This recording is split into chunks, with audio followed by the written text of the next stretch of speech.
The system that we have is not what was intended. It takes a revolution to get us out of this. Hey, how you guys doing today? Felonious Bitcoin here. Before I get started with today's video, you might be thinking to yourselves, why is this guy wearing a winter coat? He lives in Texas. Interestingly enough, we had a 100-car pileup in Fort Worth the other day because the roads were icy, and we've had inclement weather for about a week now, and it's supposedly going to last another couple of days. So I'd like to talk to you guys a little bit about what I've seen going on lately and the things that I've seen going on in the past and how I don't think this is going to turn out well for any of us. The reason I don't think it's going to turn out well for any of us is because we have so much division that's perpetuated by the mainstream media, by politicians, and you'll see it when you turn on the news or you turn on the mainstream media. You'll see it when you leave your house. You'll see it when you're driving in traffic, when people are giving you the finger. Just using that as an example. But you'll see more and more division going on, not just outside the household, but inside as well. You see family members not getting along. You see more people addicted to drugs than ever before. You see pharmaceuticals paying billions of dollars in fines for the opioid epidemic. If these are the same people that are pulling the strings, that are telling us that we should be doing things a certain way based on how they tell us to do it, then it stands to reason that maybe their flawed logic isn't what we should be following at all. Before I get into anything else, I just want to let you guys know that I was banned from YouTube, which is why I haven't been producing videos. And when I got unbanned, I decided to give myself a little bit of a breather because I didn't need the YouTube police to be jumping on my back the first chance that they get. So I let things simmer down a little bit, and here I am. You can see how corrupt and one-sided this whole entire system is. And we're supposedly supposed to be listening to these experts that are in charge of us. The same people that are taxing people on their paychecks, the people that still have a job, okay? And now they're talking about raising the minimum wage to $15 an hour. So what difference is that going to make when inflation sets in? Are they just going to keep up with inflation? And if they do, then what's the point of giving people a wage increase? What's the point? That's something for you guys out there to think about today. You know, I see a lot of morons picking sides to this whole thing. You know, the left, you got the right, you got Biden, you got Trump, you got red, you got blue. At the end of the day, somebody is paying for it all. It's not coming for free. There's strings attached to this. When there's a string attached, it comes with something attached that you're not going to like. I told people months ago in a previous video from November 27th of 2020 that there was going to be a mutation to this thing that's going on right now, that the mainstream is talking about. You can tune into any major news outlet, and that's what they'll tell you. You go online, you go on Google, that's what you'll find. This is not a matter of opinion at this point. This is a matter of fact. If I told you guys that this would be happening well in advance, why wouldn't you take advice from somebody like me? I don't think I've ever given anybody bad advice when it comes to preparations of sorts, because I decided to move out of Massachusetts before all this happened, before the pandemic. I moved down to Texas. I couldn't have told you that they were going to use that as the excuse for why everything shut down. It seems like nothing has worked and nothing will work, and they don't want anything to work because this situation is working for them. This whole entire situation of putting people out of work is working for them. The people at the top of this whole thing. This is a wealth transfer. There's going to be a low tier and there's going to be a top tier, and you're not going to be in the top tier. But what you can do is mitigate the risks of being in the bottom tier by preparing. And that's something that you should all be doing. That's something that you do on a daily basis without even thinking about it. When you leave the house, you usually leave with your wallet, right? So that just comes out of instinct to some people. You leave the house with your wallet because you know you might need your ID. You know you need your credit card or your debit card or your cash.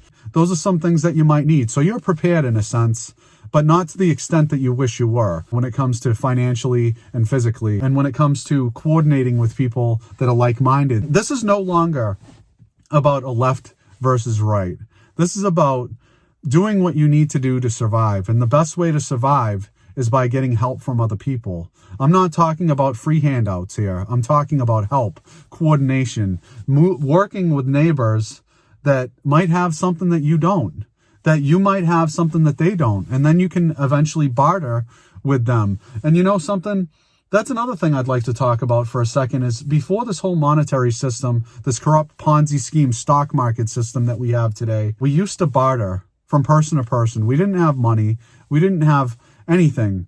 You know, what we had was the things that we produced and the services that we provided, and that was it. And then along came money. And then along came structured government. And then along came financial institutions. And then along came taxes. So we didn't need taxes then, and we don't need taxes now. This is all a designed plan to have control over everybody and everything, putting people into the poorhouse and taking everything for themselves. And that's exactly what you'll see the banking system do to most people, is you'll see them impoverish people unjustly in many cases, because sometimes people lose a job and you don't ever own your property. The people out there that say, oh, you paid your house off, congratulations. Congratulations for what?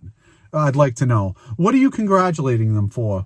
Paying off a debt that eventually, if they don't pay off the tax to that debt, that house is getting taken away. So you don't really own anything. You're renting it until you can't pay the tax on it. That's the truth. That's the sad reality here, people, to anybody tuning into this, okay? Because you're going to have to pay taxes on property. And we didn't have that not too long ago. That's a new development from the banking system. So that, I think, is something that we could all agree to do away with. If we all decided to band up together and just to not fall for these scare tactics anymore, we wouldn't have to, because we outnumber them, and they rely on the mainstream media manipulation, the mind control, to have control over people, to steer them in the direction that they want them to think for the desired outcome that they want. That's exactly what you see going on a daily basis. The attacks that happened in the past on those buildings, that was planned. I don't want to go into the specifics of it, but I've seen enough to say that I can say confidently that that was planned. It was all about money, just like this whole system that we have today is about money. And now they're trying to give everybody free money. Just stay at home. Just take it for free. Nobody has to work. Nobody has to pay. And if that's the case, why do we still have taxes on anything? Why don't they just do away with taxes completely? Why not? Right? Print that money up and take care of the roads. Stop relying on the people that are penniless at this point to do anything about it.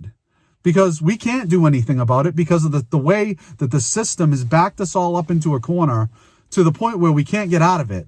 Maybe some of these rules, some of these regulations, some of these laws could be put on the back burner indefinitely. Some of these rules that have gone on the books that have never come off can go off permanently. Some of these things don't need to be there for the common good of everybody. Some of these things don't need to exist. The monopoly, the system that we have today, this whole system is a game of monopoly, and it's a rigged game to that point, because we have a banking system, which, by the way, hands out our currency to us how it sees fit, and it has complete control over our currency. You know, so even while they're handing you the money, putting it into your account, they still have the ability to just go ahead and freeze that account completely, take everything that they gave you, and completely leave you with nothing.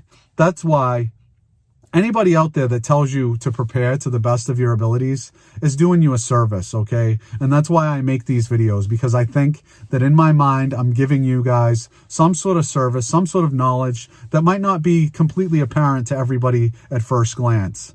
Some of these things that a lot of people don't talk about. You won't hear this from your neighbors. You won't hear this from most of the people on mainstream media, because they don't have that mindset that you should be prepared for something. They think that you should be reliant, you should be dependent on a system that has done nothing but take advantage of its people, okay? And these people feed off of that. The people that they work at the news media outlets, they feed off of that too, because that's their job, okay? That's how they get their paycheck. They don't care about you. These presidents that supposedly follow the Constitution don't have your best interest. I don't think, not one time in the history that I've been alive have I ever seen a president that's followed the Constitution as it's written, okay? The Constitution as it's written doesn't require lobbyists. It requires common sense, okay? From a normal person with a rational, healthy brain that is capable of critical thinking. It doesn't require somebody to twist and distort the meaning of words. It doesn't require rebranding words to mean something completely different than they did. And just an example of that, this is a little bit veered off of the subject at hand, but back in the day, we used to call toilet paper. And now today, what do we call it? We call it bath tissue. People have gotten so soft. Bath tissue.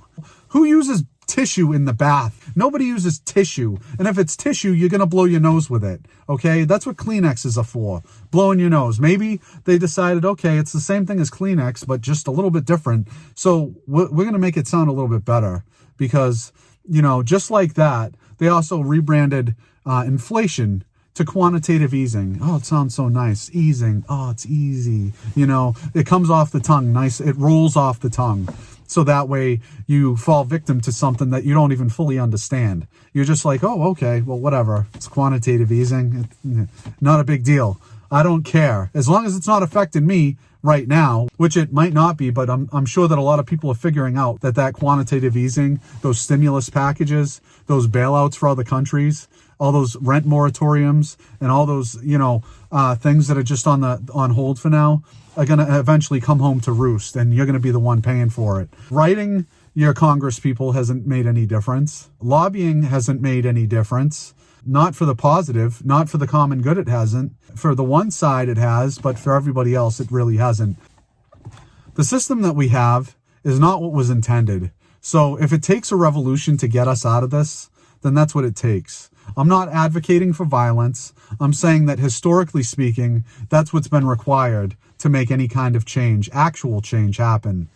With that all being said, guys, I really appreciate you tuning into my video, checking out my content, and I would really appreciate it if you can like today's video, subscribe to this channel, and hit that little bell notification down below so that way you stay updated with my latest videos. I hope you guys are preparing to the best of your abilities. Another topic that I really quickly want to touch on is Bitcoin. It hasn't really moved me in any direction watching the price move up like it has, because I'm very confident in my beliefs that having precious metals exceeds the purchasing power of those cryptocurrencies at least 100-fold, because one day when these stocks come crashing down because they're based solely on faith, just like Bitcoin is, it's based solely on faith, that somebody else out there is going to find value in it. But you know what? That's a new development that hasn't lasted for 5,000 or 6,000 years like gold and silver has. So you're going based off of a new technology that isn't really fully understood by the masses. I think that's dangerous to get people onto that idea, that notion that that's somehow a store of value. That's somehow safe for you to store your money. But anyways, guys, I'm going to get out of here. I'll leave you with this. I really love that you guys tune into my channel. I love that you guys find my content interesting, and I really would appreciate it if you guys can share this video on any platform that you can possibly find, because as you may well know, there's a lot of platforms out there that are not allowing people like myself and others our rights to freedom of speech. Well, it may be a platform that frowns upon free speech. If that company is based in the United States, their servers are located in the United States, I think that they should be abiding by these constitutional laws, if you want my honest opinion. But at the end of the day, guys, you have to look out for number one, your families, your neighbors, and I will talk to you all very soon. Take care.